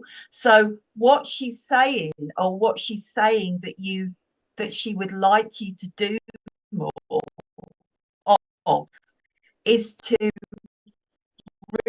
realize that you make, and realize the lives that you touch, because you do touch lives. And she's also saying to me that you know, sometimes you don't realize what you have given. You don't realize the impact that you have, is what she's saying to me. She's sending all of her love, and she is also saying that you are like a chip off the old block. So, you know, just keep on doing what you do, okay? And if I could leave her love with you and say thank you very much for working with me. She was a lovely. Thank you. Bravo. Yes, Victoria Witcher, he really does exist. He's not a figment of our imagination. No, he exists. Not a discarnate voice. He's there. Real. And that was He's real. I need to get on very, very quickly and do as I'm told. But fortunately, I've been prepared. The moment has been prepared for. This lady that is stepping forward was in her own way quite deeply spiritual / religious, because she just presented there with the moment has been prepared for, and made a really, really good gag about that. This lady, I would say that she was of a certain mature age when she passed. I do feel that she lost a lot of weight as she was getting close to the passing, because I really, really feel that my face is my whole body is now hanging off my cheekbones, which normally would be quite good, but when it comes to matters of health, not always. But she did say that the combination of gravity and age did help with the wrinkles, because everything kind of pulled a bit tight. And she says it sometimes looked like I've got a bug. Oh dear.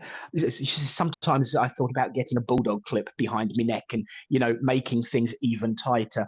So I know this lady would have been, very much prizing her appearance, but the cheekbones are really, really important.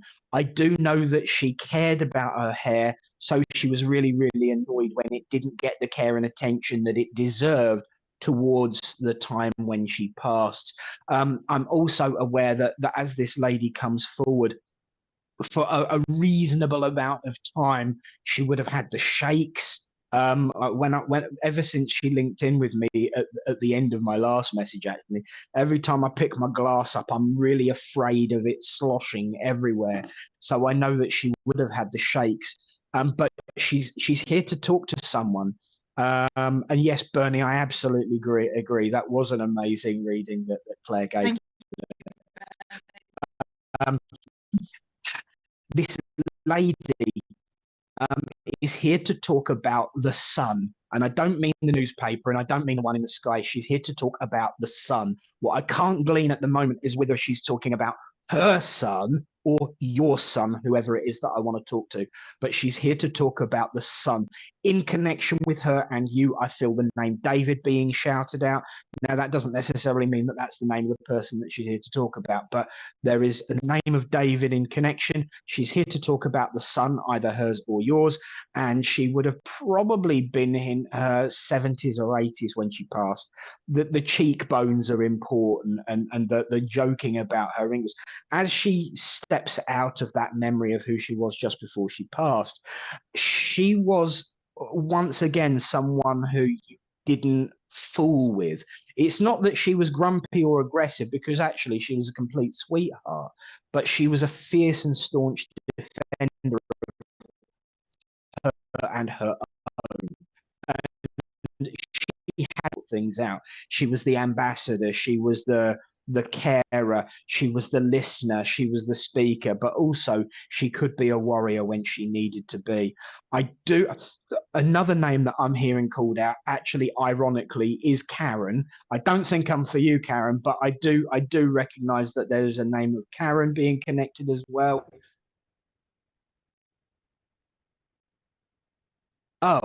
Okay, that's right. Okay, don't remember. Don't. If anyone can take this, and the best skin. If you would understand the David here to talk about the sun and all of that. I have an only son. Right. Okay. So we've got two possibilities here: Helen and actually, three, Victoria. Because Richard also feels like I could still be with him as well. So what I'm going to do is, because we're short on time and I don't want to miss out on what she's given, all three are listening and fight it out afterwards. That was one of her go-to phrases. Right, okay, you lot sit there, you listen and fight it out afterwards, because I'm going to say my piece, I'm going to do what needs to be done, and if you can't agree to it afterwards, then that's down to you, because I've given you everything you need to know. and I do feel that this lady was a leader, because I feel like I want to come in at the camera right now and you know, make good eye contact with you. When she was on form and on point, even though her hands would have been shaking as she's holding onto the arms of the chair, it's almost like she's half leaning, half standing up as she wants to get in there and make her point and say exactly what she needs to do. This absolute strength of her carried her through so many difficulties. I was not going to allow something like, oh, David and Karen think niece and nephew. That's something like you, Helen. And a friend called, because it's the family connection. If I'm, yeah, I really, right, okay, slow down, because she's getting quite irate at me today. That I can't figure out where I'm going. You call yourself a medium. So she was someone who would put it quite bluntly, and would, thank you. This lady, she would be quite blunt and she would be quite forceful, but only to help you to achieve your highest potential. There would have been conversations where you had with her. She would have been pushy. She would have been forceful. She would have been firm. And as soon as you got what you needed, she'd sit there and go, told you. See, I knew you could do it. And it would just this bit like me with my coming on and all of that stuff. You know, 1 minute high, 1 minute medium, 1 minute gentle. And so, and then there we go. Told you. And this told you thing was always never, it was never, ever, ever about being right. It was about you being capable. And whoever this is for, there's this problem, there's this self-doubt of capability right now, not having the tools at your disposal, or having the tools but knowing how to use them but not actually achieve what it is that you want to achieve. And what she's saying to me is, thank you. There's also the name of Stephen and Stephanie, and the 2nd of August is important. I may well have lost everybody now, but I know that Stephen or Stephanie is important, and the 2nd of August is really, really important. So whoever can take that, please take it. And remember that this lady is here to remind you that when it comes out of it, but you only grow out of it when you listen to what's in here. Because I can't, oh, hello, she's a finger wagger as well. I can't tell you, and I never told you what to do. I got you to do it for yourself. As for everything else, let them sit there and argue amongst themselves and burn themselves out, and then you can sneak in and do what you need to do. Carry on being you is what she's saying.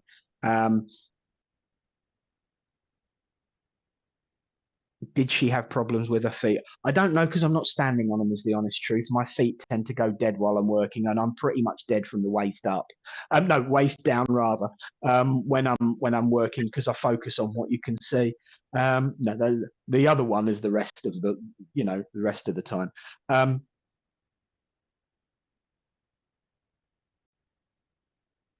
Something about a blood clot. There is something about a blood clot with this lady. And actually that comment about my it's my thighs have just gone terribly cold. So yes, there's something about a blood clot and having cold thighs. Okay.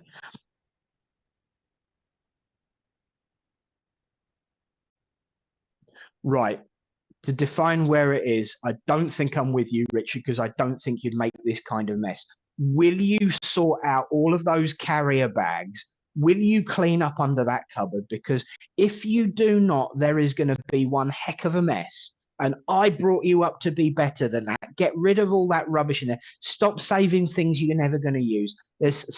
Whoever I'm speaking to has been collecting carrier bags to the extent that it's now taken over the cupboard.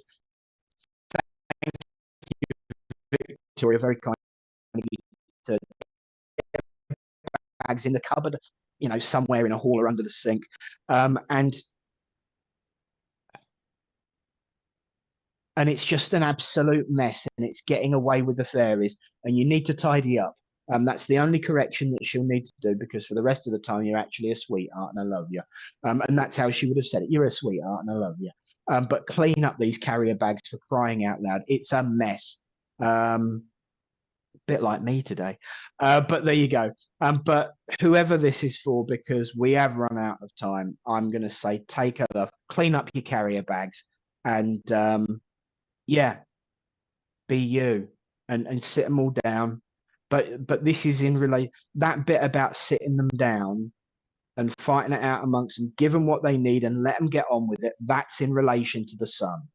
I'm sorry it's been a bit disjointed, but I do feel that this is kind of a reflection of kind of disjointed thoughts and being backwards and forwards and all over the place. And it certainly didn't help, because she was really, really annoyed by the shaking. But she was unhappy also about the hair. But she was happy with what was done with it for her before she went up. So I feel somebody made sure her hair was done properly in her. What a lovely way of putting it. In my final taxi, she says. In my final taxi, my hair was perfect. So I'll say God bless. Thank you for listening. And that's today. Monday's finished with for us. Wow, that went quick. It always does. It always does. It certainly always does. Goes very quick. Now, we mentioned earlier on the Duchess herself. But you've made a note of time and some dates, haven't you, Karen? Because we've got a very special announcement. Yes, we have the lovely Deb and Marcus at 7:30, but I didn't write the date. What day is it, Richard? Sunday, this coming Sunday, Deb and Marcus together on SPTV at 7:30. And that's one not to be missed, because they work lovely together. And so 7:30 on Sunday, Deb and Marcus. So come and join us. It will be really, really wonderful. And of course, there's the lovely Sarah, 6 o'clock tonight, and also Vinty May at 8 o'clock. So there's always lots going on. I suppose we could do. Oh, we could do, yes. Stay tuned for some details coming up, my friends, because on the 5th of October, there is a special SPT event coming up. Shall I do a drum roll, because it's so hot off the press. I haven't even told I haven't said all this to anybody either. This one here and this one here working together on platform on the 5th of October. At Littleport. At Littleport. Oh, I'll be able to come then. Together, live, in person, at Littleport. And at last, I'm so first excited. time. I know, because we've never actually physically met, have we, though? No, we haven't. So we can have a big hug, and then we can get cracking working for spirit. Absolutely. So that is the 5th of And October. I'll meet Linda too. I'll meet Linda too. You get to meet Mama Brown, who's downstairs saying, "You never told me this." I wanted it to be a surprise. There you go. There's proof of the great. I kept it quiet because I wanted to make sure everything was revealed, because it is an SPTV event. It is two hosts coming together. But Littleport, last year we were happy to host and welcome SPTV into our group and into our church. We're doing the same again. So if you're in the East Anglia area for the 5th of October, and I know there's quite a few people that live around here, do come along and join in. But of course, I'm sure that there will be some form of online interaction available. We haven't decided exactly to what extent and what level yet, but definitely tickets will be available for an evening of mediumship in Little Port Village Hall, featuring the gorgeous Karen Wood and the slightly deranged Rev Nick Brown. So it's definitely going to be interesting. And Claire, you are a local. I am. Be there. I should get meet you, Karen, and you, Richard. This with all the details. So come down. I'm excited about it. So come and join us. Come and meet us, and it'll be so nice to give everybody a hug and to do some mediumship. And yeah, absolutely can't wait. So absolutely. Stunning stuff. So yes, that's one to look forward to, and we get to do the big exclusive reveal. Thank you, Richard. So Claire, thank you so much for coming on. Did you enjoy yourself though? I've had a wonderful time, thank you very much. Brilliant. It's lovely to come on. It was an honour to be asked, and it's been really lovely meeting you, Karen, and seeing you again, Nick. And Richard, I only know your voice, but it was nice to meet you as well. You're not alone. You're not alone. But yeah, I've had a wonderful time. Thank you very much. Good. Well done. Well, I hope you'll come back again, Claire. It's been lovely to have you. Certainly. How the similarities are. So I know. Yeah, it would be nice to actually meet. But yes, no, thank you both. Thank you all. It was lovely. Bless you. And of course, it's been wonderful to connect with all our wonderful SPTV family. Thank you so much for your comments, for your support, and your love, because without you, this show wouldn't happen. It's lovely that you've joined us. And thank you to Richard, who does all our wonderful technology and keeps us in check to make sure that we don't get too crazy. Too wayward. Because we are like the wayward pair, aren't we, Nick? We certainly are. Carry on, my wayward son. There'll be peace when we are done, which is in about a minute's time. See, here we go. He's saying, get on with it. But yeah, it's been an absolute pleasure. So good night to all of our friends in New Zealand and Australia who are probably over the other side of the time zones, who are just getting up and starting their day. We hope we have started your day with upliftment, wisdom of some fashion, and thoughts to carry us through to the week. We will be back this time next week, but do not forget tonight, you've got an action-packed series of events tonight, not least of all with Quantum Leap Man at 8 o'clock there, the lovely Minty May.